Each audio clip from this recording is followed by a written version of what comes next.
It was one of those afternoons when the city felt alive.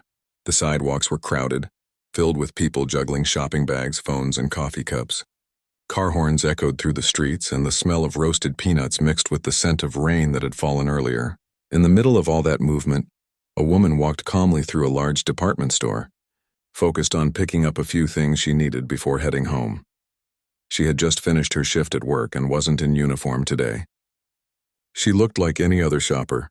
Comfortable jeans, a dark jacket, and her hair tied neatly back. Her expression was calm, her step steady. She wasn't rushing or drawing attention to herself. She moved with quiet confidence, the kind that comes from years of being in control of tense situations. But today she was off duty, simply another face in the crowd. Inside the store, soft music played over the speakers. Children laughed in the toy section. Couples compared perfume scents, and cashiers greeted customers with practiced smiles. The woman picked up a few items, a small gift, a set of headphones, and a bottle of lotion. She held them in her hands, studying the prices, reading labels like anyone else would. She was careful and precise the way she always was. A few aisles away, 2 store security guards stood near a monitor, watching people move through the aisles. They weren't particularly busy that afternoon, and their eyes landed on her. Maybe it was the way she carried her bag, or maybe it was because she paused for a few seconds near a display shelf. Whatever it was, they began to whisper. One of them nudged the other, narrowing his eyes at the screen. "Keep an eye on that one," one murmured. The woman continued shopping, unaware that anyone was paying attention to her. She paid at the self-checkout counter, scanning her items carefully.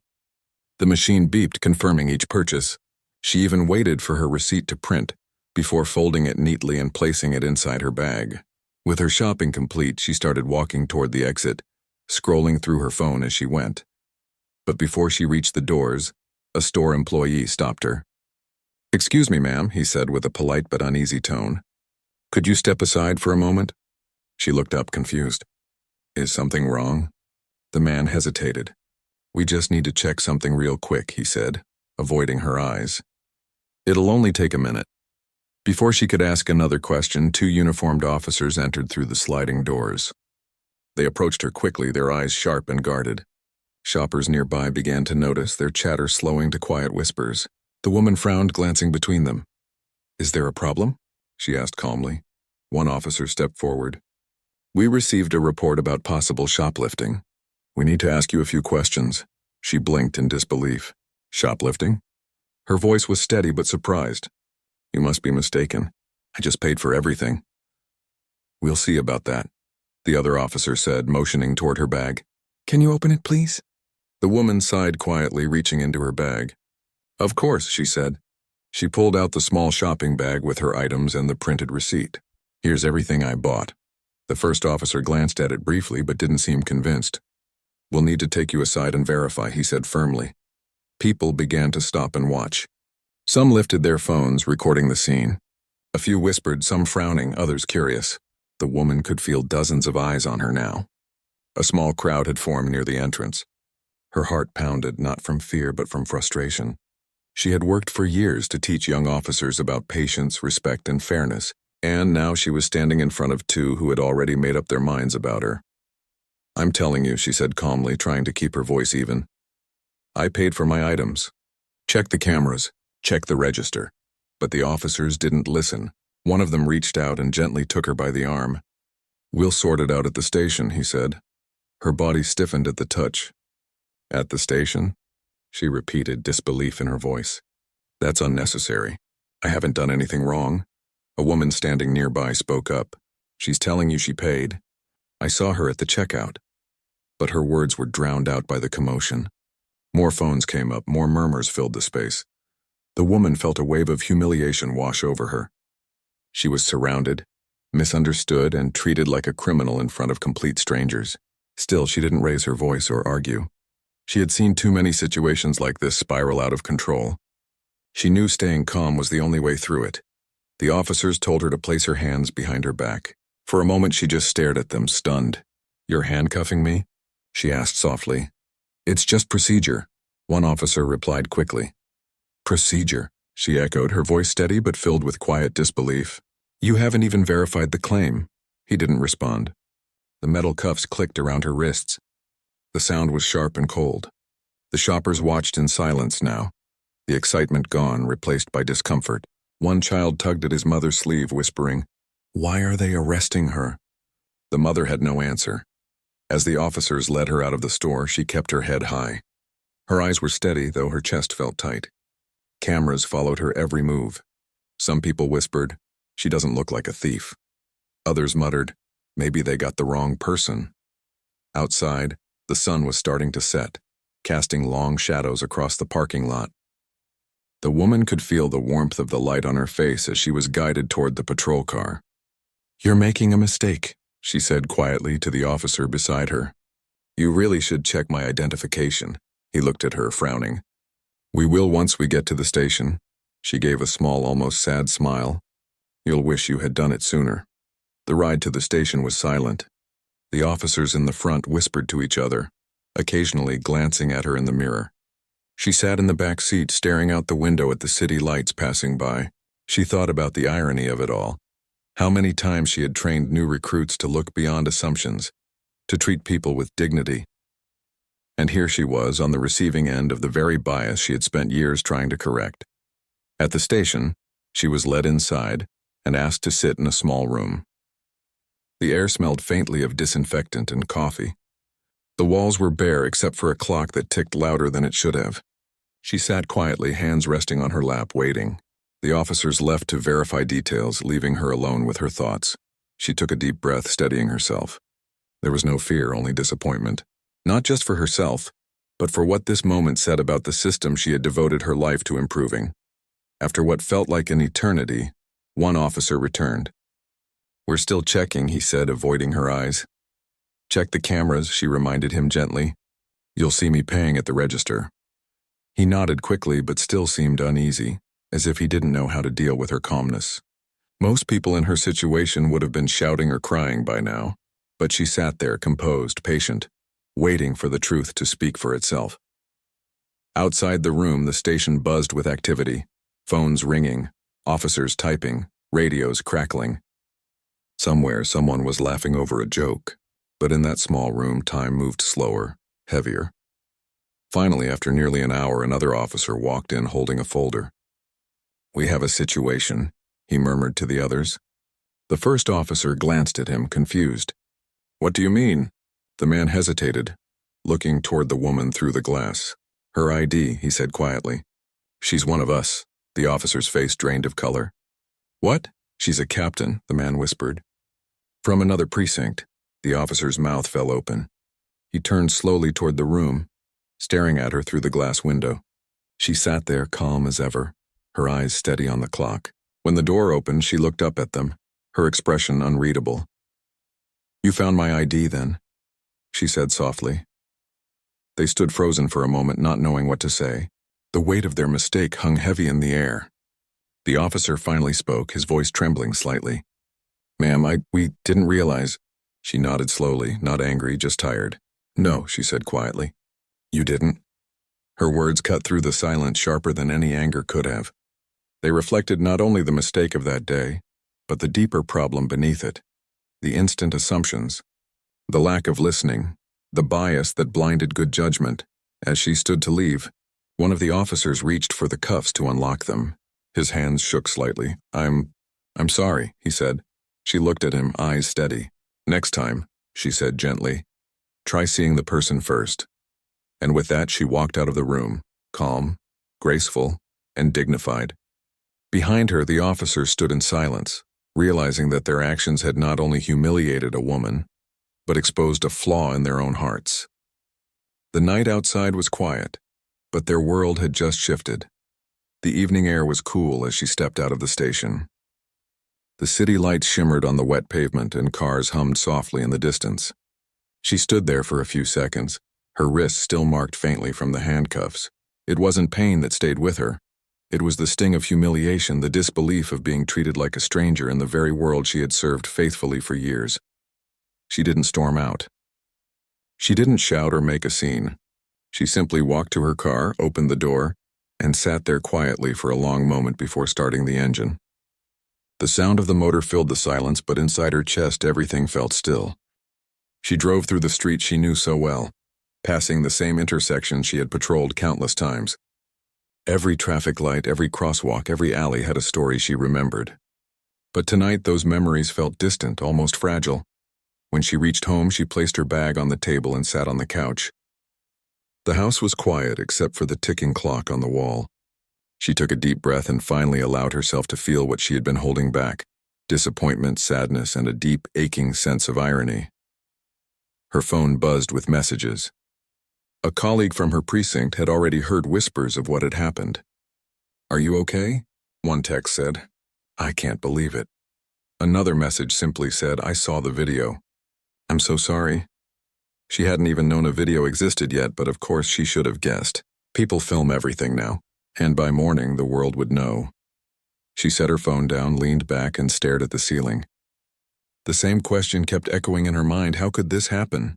Not to her as a person of rank, but to her as a human being. How many others had gone through something like this without anyone believing their side of the story? That night she barely slept. Her mind replayed every moment: the voices in the store, the disbelief in the officer's eyes, the clicking sound of those cuffs. It wasn't anger that kept her awake. It was reflection. By sunrise, she had made up her mind. She wasn't going to hide from what happened. If the story was already spreading, she would face it head on. But not for sympathy. She wanted something to change. When she arrived at her precinct that morning, the hallway went quiet. Officers she had worked beside for years looked at her with concern. Some avoided eye contact, unsure of what to say. Others walked up and gave her silent nods of respect. They all had heard. Her commanding officer approached her in the hallway. "I just got off a call," he said quietly. "The department downtown is conducting an internal review. They'll reach out to you today." She nodded. "I figured they would." He hesitated. "How are you holding up?" She looked at him for a long second, then smiled faintly. "I'm fine," she said. "A little tired, but fine." She wasn't fine, not really. But she had learned long ago that strength wasn't about pretending nothing hurt. It was about staying calm when the world expected you to fall apart. By mid-morning, she sat in a small meeting room with two internal affairs officers who had been assigned to investigate the incident. One of them, a woman, spoke gently. "We're sorry you went through this. We've already reviewed the body cam footage. The arresting officers are on administrative leave until this is sorted out." The other officer added, "We'd also like your official statement. Anything you remember that could help clarify what happened." She nodded. "Of course," she said. "But I'd like to make something clear before we start. I don't want this to become a personal attack on anyone. I just want to make sure this leads to something better." The woman across from her tilted her head. "Better how?" "Better training," she said. "Better understanding. I've taught officers for years to look beyond assumptions. Maybe now they'll understand why that matters." She gave her statement in calm detail, not leaving anything out. She described the store, the guards, the officers' tone, and how they ignored her explanations. She even mentioned the bystander who recorded everything. When she finished, the room was quiet. The woman investigator sighed. "You handled yourself with more grace than most people would have." She smiled faintly. "That's the only way you get through moments like that." When the interview ended, she stepped outside into the cool air again. The city felt different now. Her story was already spreading faster than she expected.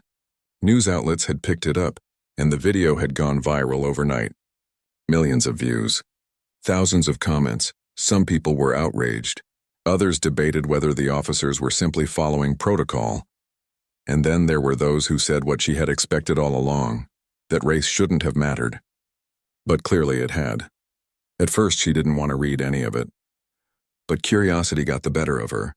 As she scrolled through a few posts, she saw strangers defending her. People she had never met saying things like, "This is exactly why training on bias is needed." Others shared their own stories of being profiled unfairly, moments when they were treated as suspects instead of citizens. That's when she realized this wasn't just about her. It was about something much larger. Later that week, she received a call from the police chief of the city where the arrest happened. His voice was respectful but heavy. "I want to personally apologize," he said. "What happened to you was unacceptable. We're going to review our entire approach to these situations." She appreciated the words, but she knew apologies alone wouldn't fix anything. "I understand," she said gently. "But make sure the review means something. People need to know this isn't just a story, it's a lesson." After the call, she sat at her desk looking at an old photo frame. It showed her in uniform years ago, standing beside her father, who had been an officer too. He had always told her, "Never let your badge make you forget what it means to be human." She had carried that advice with her every day of her career. That night, as she prepared for bed, she thought again about the two officers who had arrested her.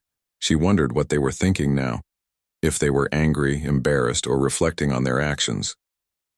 She didn't hate them. She didn't even want revenge. But she hoped that somewhere in their silence, they were realizing how easily bias could cloud judgment. The following week, she attended a community forum that was organized after her story made headlines.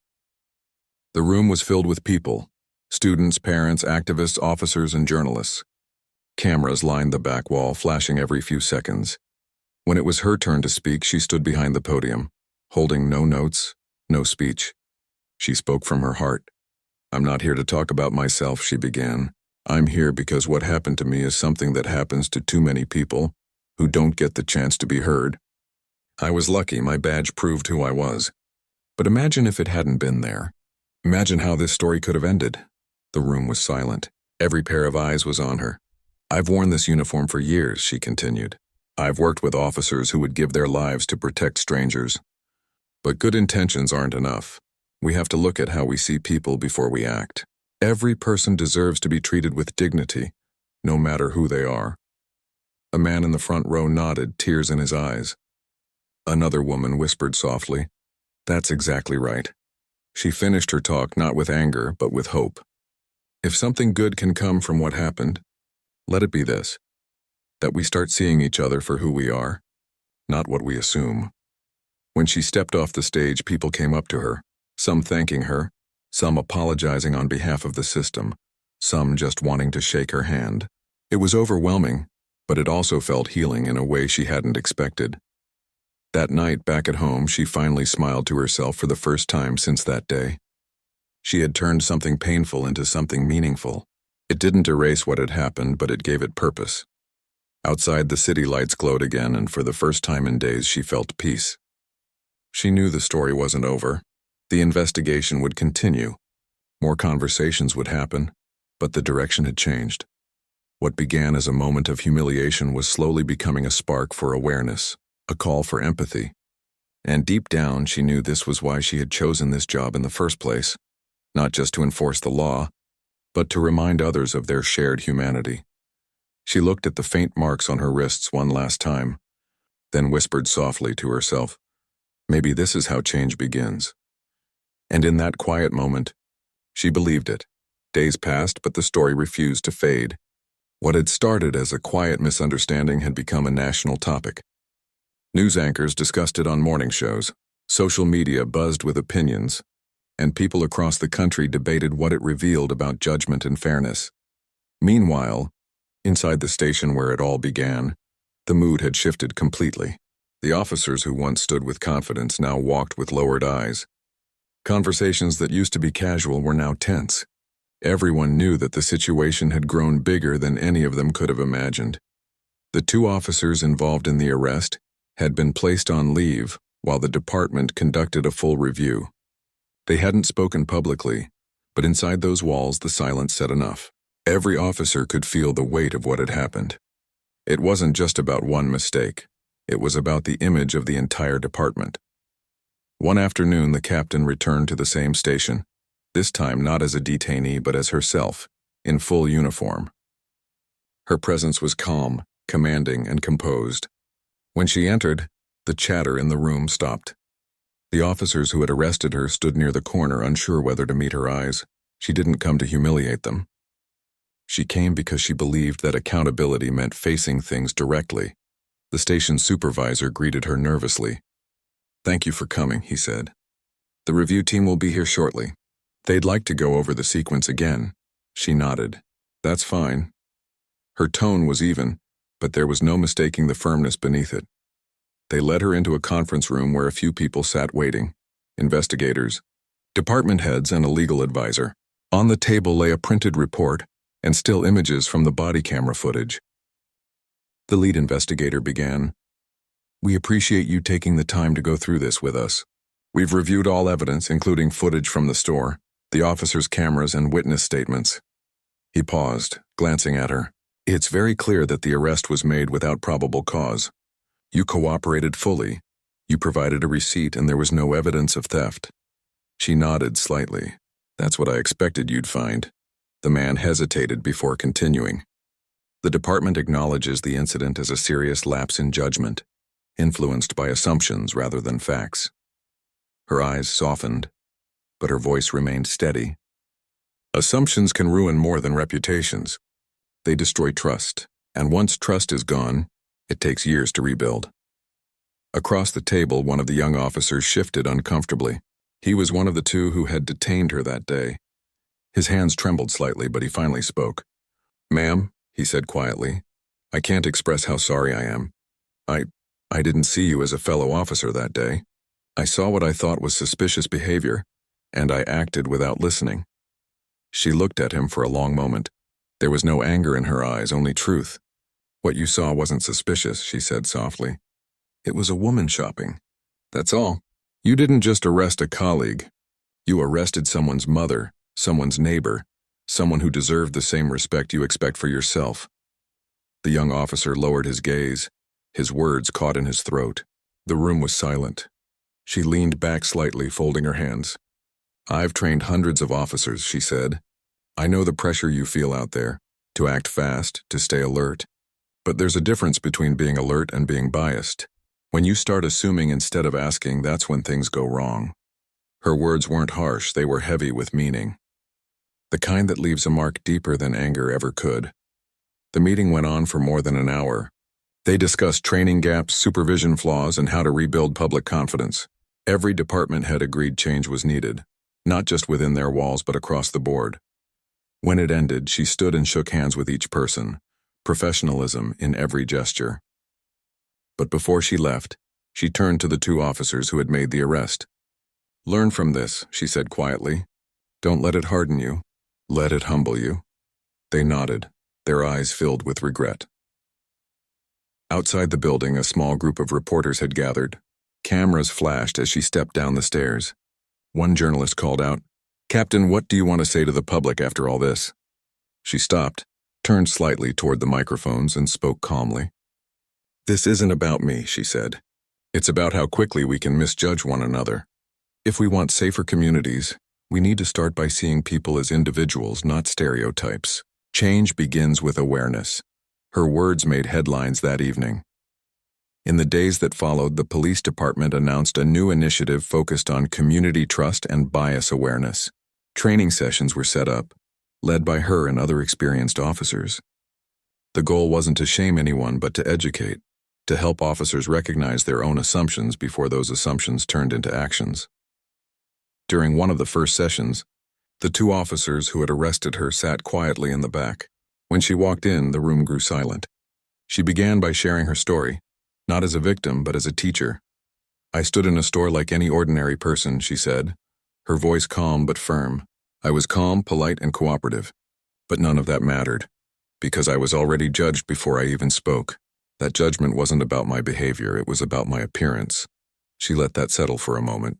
"If I, as an officer, could be treated this way, imagine how it feels for those who don't wear a badge. That's why we need to change how we see, not just how we act." The room was still. Some officers shifted in their seats, visibly uncomfortable but listening closely. Others nodded slowly, realizing how often they had made snap assumptions themselves. When the session ended, a few officers approached her quietly to thank her. One said, "I've been in this job for 10 years and no one ever made me think about things this way before." She smiled gently. "That's all I wanted, to make people think." Meanwhile, outside the force, her story had sparked something far beyond policy meetings and training seminars. Schools, community centers, and local groups started hosting their own discussions about bias and fairness. People began sharing their personal stories of being misunderstood or judged unfairly. For the first time in a long while, people were listening to each other with empathy. One afternoon, she received a letter from a teenage girl who had seen the viral video. The letter was handwritten, neat and careful. "I watched what happened to you," the letter said, "and for the first time I felt like someone understood what I go through every day. Thank you for staying calm."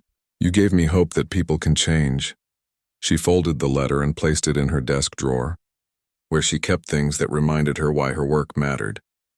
Weeks later, the department invited her to speak at a citywide press conference where reforms were announced. Standing on the stage beside the police chief, she spoke not as someone seeking attention, but as someone who wanted healing. "There's no shame in making mistakes," she said. "The shame is in refusing to learn from them. What happened to me shouldn't divide us, it should wake us up." The applause that followed wasn't loud or wild. It was quiet, steady, filled with respect. After the event, she walked outside and looked around at the faces in the crowd: officers, journalists, parents, and students. She saw something she hadn't seen in weeks: sincerity. People were beginning to see the bigger picture. That evening, as she drove home, the city felt a little lighter. The sun dipped below the horizon, painting the sky in shades of orange and gold. She rolled down her window, letting the warm air brush against her face. She thought about everything that had happened: the embarrassment, the anger, the headlines, the long meetings.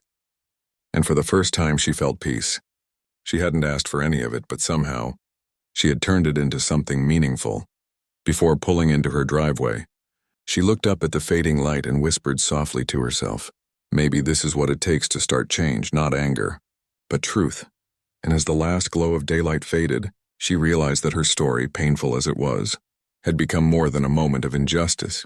It had become a mirror, one that forced everyone to look at themselves and ask the same question she once asked in silence. Do we see people for who they are, or who we assume they are? The answer, she knew, would decide how far they could go as a society. The morning air carried a soft chill as she stepped into her office. The building was quiet except for the hum of conversation coming from distant hallways. The story that had once humiliated her had now spread far beyond anyone's expectations. It wasn't just a news cycle anymore, it had become a national conversation. People from different cities were talking about judgment, fairness, and the small moments that could change a person's life forever. Inside her precinct, things had changed too. Officers who once greeted each other with short nods now spoke more carefully, more thoughtfully. The event had shaken everyone awake, forcing them to look at the things they often ignored. It was uncomfortable for some, eye-opening for others, but one thing was certain: it could no longer be brushed aside. She sat at her desk, a cup of black coffee beside her, reading through the morning reports. Her phone buzzed with constant notifications, emails from advocacy groups, journalists requesting interviews, and citizens sending messages of gratitude. She appreciated the kindness, but what mattered most to her wasn't the attention. It was the fact that people were finally listening. A soft knock on her office door pulled her from her thoughts. It was her colleague from Internal Affairs. "There's a press conference later today," he said. "The department wants to make an announcement about the new reforms. They'd like you to attend." She nodded, setting down her coffee. "I'll be there." He hesitated for a moment. "They're calling it the Trust in Humanity Initiative. It's a new training program. Your experience, well, it's what started it all." She smiled faintly. "Then I guess I should see it through." That afternoon, she stood behind a long table at City Hall beside the police chief, community leaders, and other officers. The room was full of cameras, reporters, and curious citizens. The bright lights from the cameras flickered as the chief began speaking. "What happened weeks ago," he said, "was unacceptable. It revealed how easily we can let bias influence our actions. But we can't change the past. What we can do is learn from it." He looked toward her. "Thanks to one officer's courage and grace, we're launching a citywide effort to rebuild trust between law enforcement and the people we serve." When it was her turn to speak, she walked to the podium. The cameras flashed, but she ignored them. Her eyes scanned the faces in front of her, some skeptical, some hopeful. She took a breath and began. "Every person deserves to be seen for who they are," she said softly, "not what someone assumes they might be. I experienced what happens when that doesn't occur. It hurt. But pain isn't where the story ends. If we allow it, pain can become a teacher." Her words settled gently in the room. "We can't fix every mistake overnight, but we can start by admitting that those mistakes happen. That's how trust begins again, by being honest." The applause that followed wasn't loud or showy. It was sincere. People stood nodding, clapping slowly, not for a speech, but for the truth behind it. Over the next few weeks, the new initiative began to take shape. She was asked to lead several of the first workshops. Officers from across the city attended. Some curious, others defensive, many unsure what to expect. She didn't lecture them. She told stories, real ones. She talked about moments from her career, times when empathy changed the outcome of a tense encounter, when listening saved a life, when patience prevented unnecessary harm. One day during training, a young officer raised his hand. "But what if someone really is doing something wrong?" he asked. "We can't hesitate," she nodded. "You're right. You can't hesitate to act when there's danger, but you can take 1 second to observe before you assume. That 1 second can make all the difference between doing your job and making a mistake you can't undo." That answer stayed with the room. She could feel the silence that followed, a silence filled with reflection. Later that evening, after the session ended, she walked out to the parking lot. The same young officer approached her quietly. "I wanted to say thank you," he said.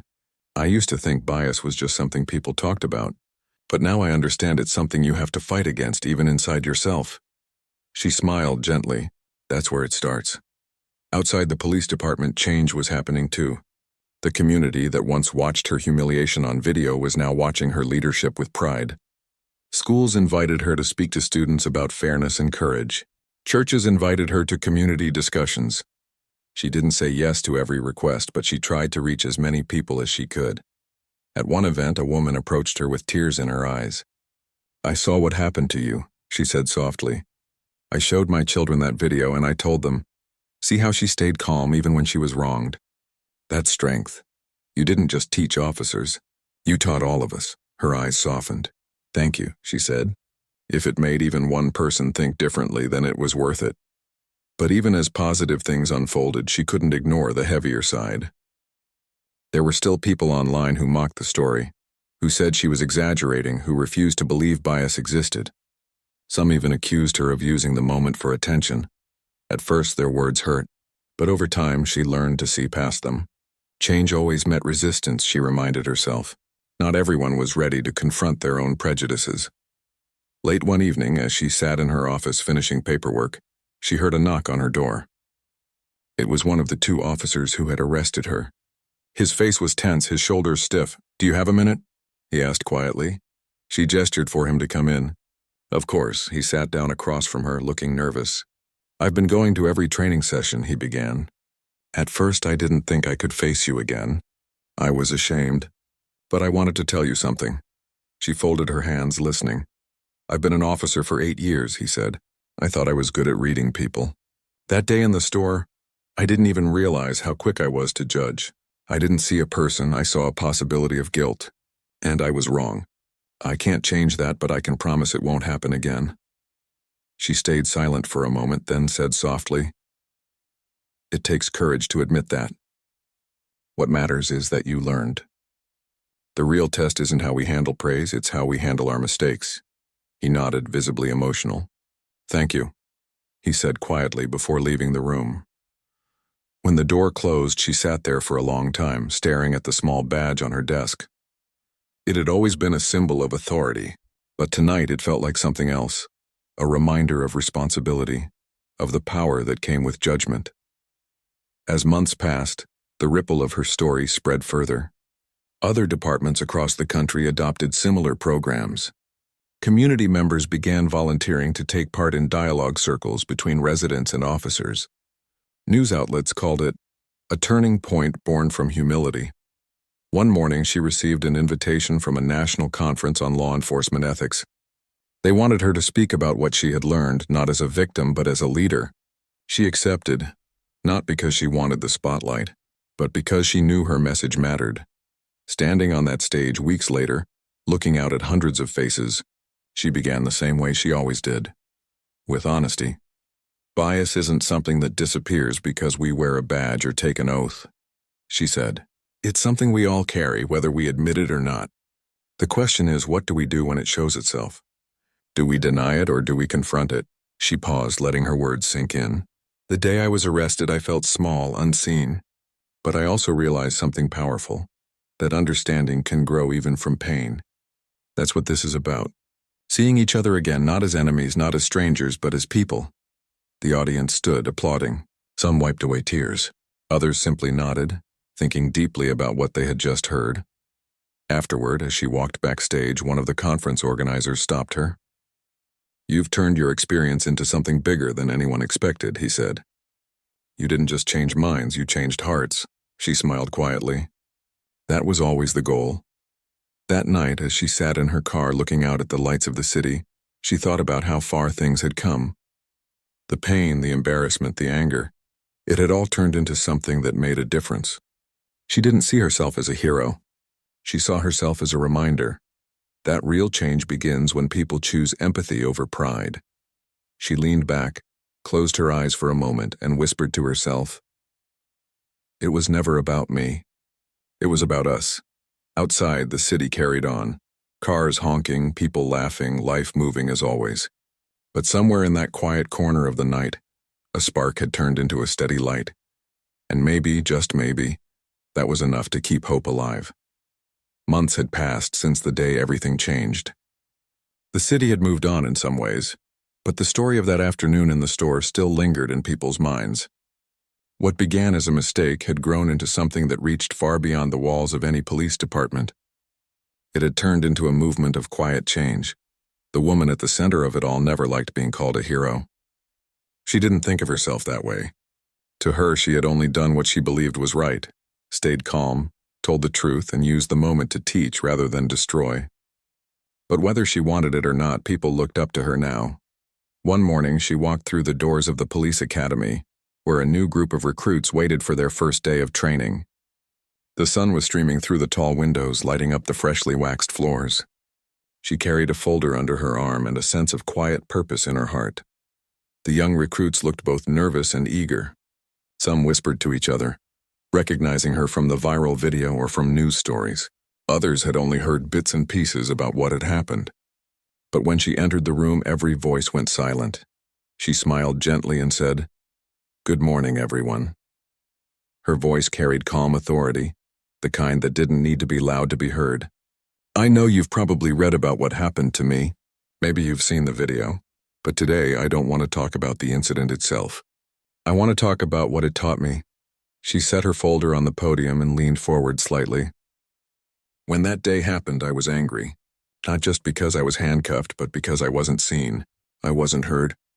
I wasn't treated as a person. I was treated as a suspicion. And it made me realize something important. That the badge we wear doesn't make us immune to being wrong. It only makes us responsible for being better." The room was still. Her tone wasn't sharp or accusatory. It was steady, honest, and full of quiet strength. "I want you to understand," she continued, "policing is about people. Not power, not pride, people. Every call you respond to, every person you talk to, every situation you walk into, you're dealing with someone's life, someone's story. You have to remember that before anything else." A young woman sitting in the front row raised her hand. "How did you stay calm that day?" "I think I would have lost control if that happened to me." She smiled softly. "I asked myself what I wanted the ending of that story to look like. I could have yelled, fought back, or made a scene. But that wouldn't have changed what they believed. It would have only confirmed their assumptions. So I chose a different path. I wanted the truth to speak louder than my anger." The recruits nodded, some scribbling down notes, others simply listening. There was something deeply human about the way she spoke. No fancy words, no rehearsed lines, just real experience. She spent the rest of the session sharing moments from her life, both good and bad. Times when she'd been treated unfairly, but also times when compassion from strangers had restored her faith.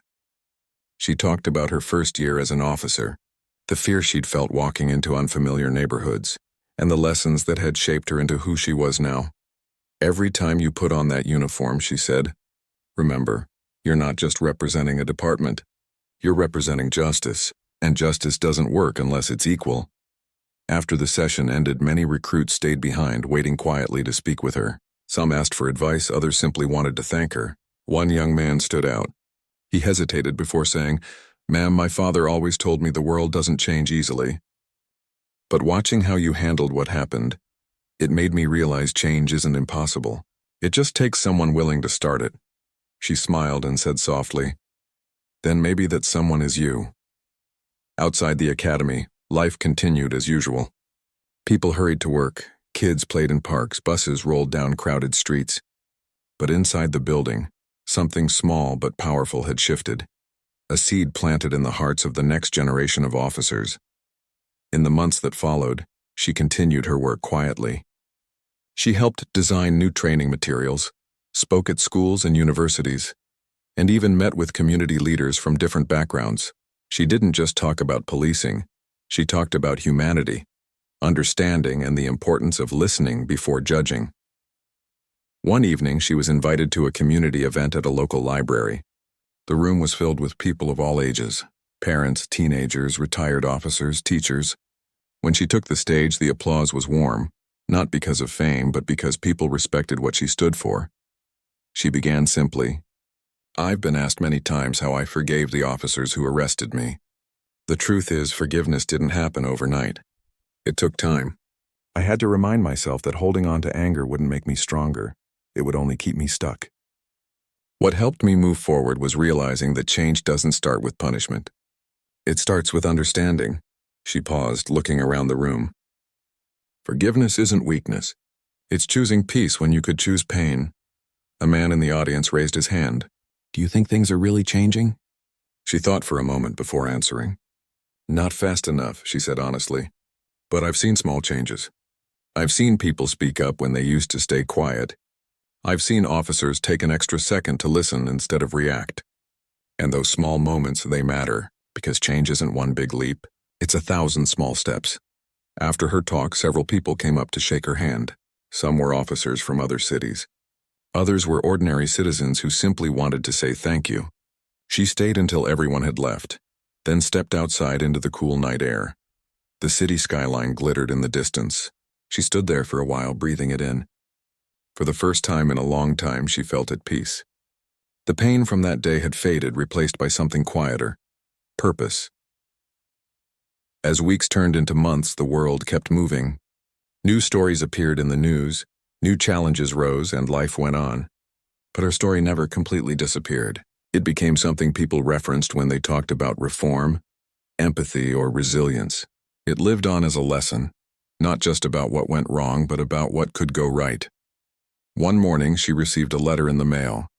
It was handwritten, neat, and simple. It read, "I was one of the kids who saw your story online.